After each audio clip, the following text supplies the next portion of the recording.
So now we're going to produce a detailed drawing. To do this, we're going to go up into View and we're going to grab the Call Out button, and I'm then going to draw out a rectangle over the area that I want to actually create a drawing of. So I'm just going to go back there somewhere. And when I do that, you can see down in the bottom left-hand corner here in your project browser where I've got my section 1. I've now got section 1 with Call Out 1. Double click on that and it brings up this page here.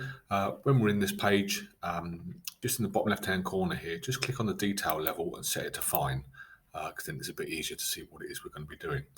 Once I've done that, I now need to make sure that the image I've got at the moment is in the background, and when I draw over the top of it, it's a bit clearer. So in the display model in the top left hand corner in your properties box here, it's set at normal at the moment. We want to set that to half tone. So click on half tone and apply, and it sets it back a little bit. So now we can start drawing over the top of that. To do that, you go into Annotate. So when I'm in Annotate, I'm going to be using Detail Line, Region, Component, Installation, and Text. They're the main buttons we're going to be using for this. I'm going to start off by drawing the brick and the block work. So in the Component button, just pull down the little arrow below it, and you can choose either Detail Component or Repeating Detail. I'm going to choose Repeating Detail because I want more than one brick, and then go into the Properties box and have a look at what it is I want to draw. I want to choose Brickwork in Section. So once I've done that, just going to start drawing up some brickwork. Once I've done that, back into the Properties box, and this time I'm going to do some block work, and this is going to be 100mm thick block work.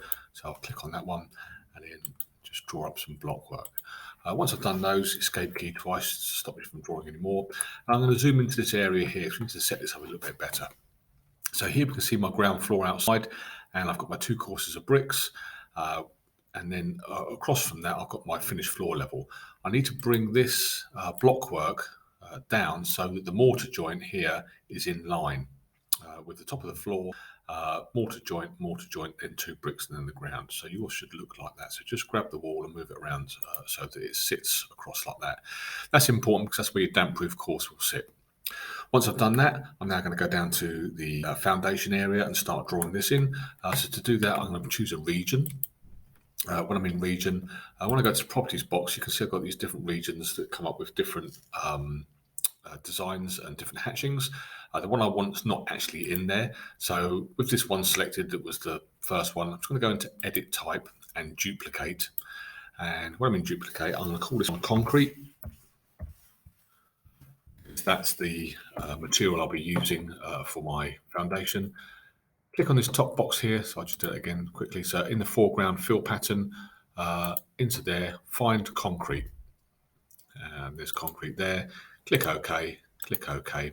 And I can either draw it using a straight line or I can use a rectangle. For this one, I'm going to use the rectangle. So click on the rectangle, bring it out, and then green tick. You have to use the green tick to finish the drawing off.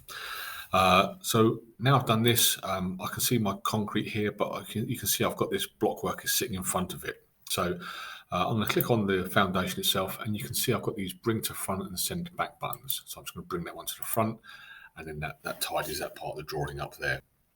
To do the earth around the outside, it's exactly the same process as the foundation, but slightly different. So I'm going to go into region again. This time I'm going to go Edit Type and Duplicate again. Always remember to duplicate, otherwise you'll be changing the existing one. I'm going to call this one Earth. Going into Earth, and again in the foreground fill pattern, just click on there and find Earth. There it is. There's Earth there. And once I've done that, go OK. So I've now got a new one in there called Earth. And for this one, I'm going to use the straight line in my drawing palette, and I'm going to start drawing across. Don't worry if it's not exactly the right place where you want it to be. You can always adjust the lines a bit later on if you need to. And don't forget the existing drawing that's on the page will disappear eventually. I'm just going to bring this round quite quickly. And you have to create a closed loop. So it has to be closed loop all the way around.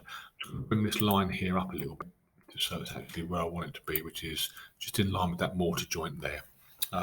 Once I've done that, don't forget green tick to finish it off. And you can see the hatching is quite busy and quite large.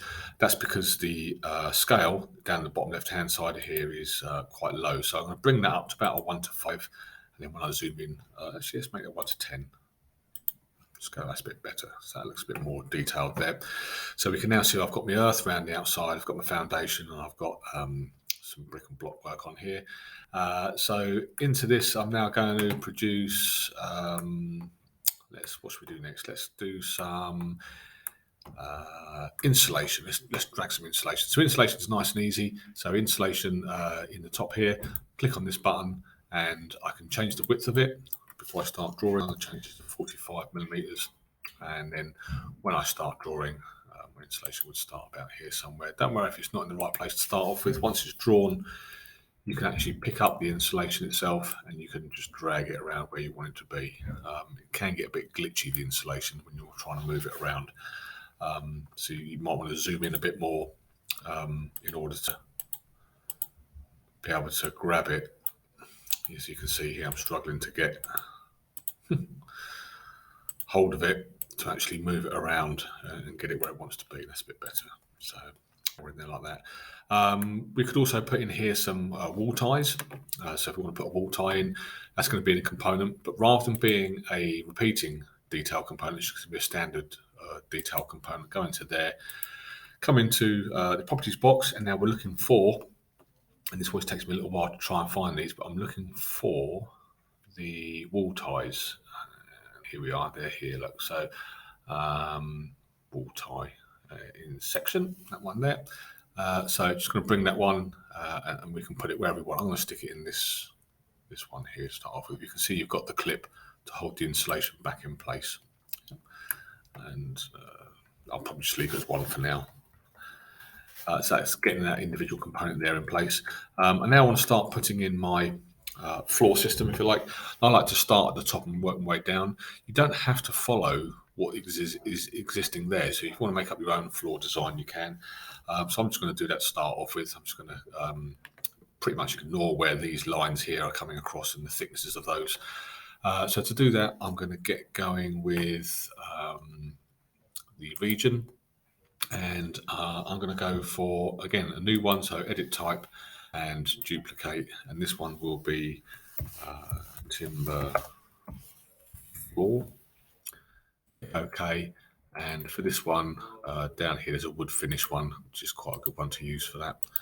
Into there. And then I can use my rectangle tool just to start at the top. And then sort of bring out the floor itself. Once you've got it actually in place like that, you can see we've got, when I click on this line here, you can see on the size there, I can actually type in there the thickness of it. I'm going to make this floor 25 mil. So I've done that green tick, that finishes that off, and you can see that hatching is in there. Under that, I'm going to go put in some concrete. So for that one, get into my region, into this one here, and then I'm just going to pull up a concrete. It's already in there because I did it earlier. And again, I'm going to start on this corner over here, and I'm actually going to change that to rectangle rather than drawing a straight line. And let's bring this over a bit. Again, you can either try and work it so that you've got the actual size there, or once you're in there, you can just click in the box, type in what size you want it to be, and it brings it down. Once I've done that, I just need to align this box. So I'm going to bring that up to there. Bring that down to 150. There we go. And then don't forget your green tick just to finish that off. So I've now got my concrete over the top of there. Once I've done that, I'm now going to put some insulation in. So here's my insulation. This one, this insulation thickness I'm going to go for is 100 mil. Insulation, I'm going to draw that across to there. And just going to try and move that up a little bit. If I can grab it. There we go, something like that. That's nice. So once I've got my insulation in, now I'm going to put a damp-proof membrane in. For damp-proof membrane, I'm going to use a detail line. And I'll probably go for, just to make sure we can see it, quite a thick line. So I'm going to try medium lines to start off and see what that looks like. So under the insulation, put my line through, see what it looks like. It might need to be changed to a thicker line. Bring it up and across. Yeah, we can't really see it that much. It's not too bad when you zoom in. So I might leave that for now and then change it at a later date. To change it, just click on it and then go back into your edit type over here, and it will change it to what size you want it to be. So once I've got that in, I now need some sand blinding. So again, another region. I haven't got sand yet, so I'm going to go into edit type, duplicate, call this one sand, and then into here, find sand. There's two types of sand when you come across them. We've got sand and sand dense. I like to use sand dense. Just a little bit clearer to see when you're working in small bits. So once that's in place, again, just going to use a rectangle tool, and I'm going to have 50 mil of sand, which is there, and then green. Hit the green tick, Jason. There we go. And so they've got the green tick done in there. Yep. So underneath that, I would normally have some engineered fill. There isn't actually hatching for engineered fill, so you can pretty much make up whichever one you want, really. So if I go into annotate and go into region and choose one that you like, I'm just going to use, for the purposes of this, I'm just going to use the concrete one because I've already got it in there. But you could use one of the other crosshatch ones if you wanted. So I'm going to pull out the rectangle and just chuck that in there like that. It's a shame that Revit doesn't do one for engineered fill. And that's my drawing, nearly complete. I've still got some other bits to do. I've got to fill in the cavity between the brickwork and blockwork, stuff like that. But once you get to that stage, you're nearly ready to go. So we can now get rid of the background. So in a half turn, go back into do not display. And that then gets rid of everything else. I'll go down and get rid of the box around the outside. So just crop region view, get rid of that. It gets rid of that box there. And you can now start annotating over the top. So you could use text to actually start writing what it is you want. So we could write in there timber drawing, like so. And once you've done that, you hit the close button at the top. It's disappeared because our crop region view is not in the right place. So once we're in there, just open up your crop region view again, just grab this line and then drag that out so you can see the bit behind it, and then get rid of that line again. So that's that there. Once I've done that, I could also have a line, just put a detail line, just go for a medium or thin line from here to actually point to the point that you want it to go to. You could also do some dimensioning, so you could do align dimensions if you wanted. So again, we could pick up our align dimensions and start showing thicknesses and dimensions like so. Another one in there. And then that kind of shows you your dimensions on there as well. So you can start annotating over the top and finishing it off. And that is how we do detailed drawing.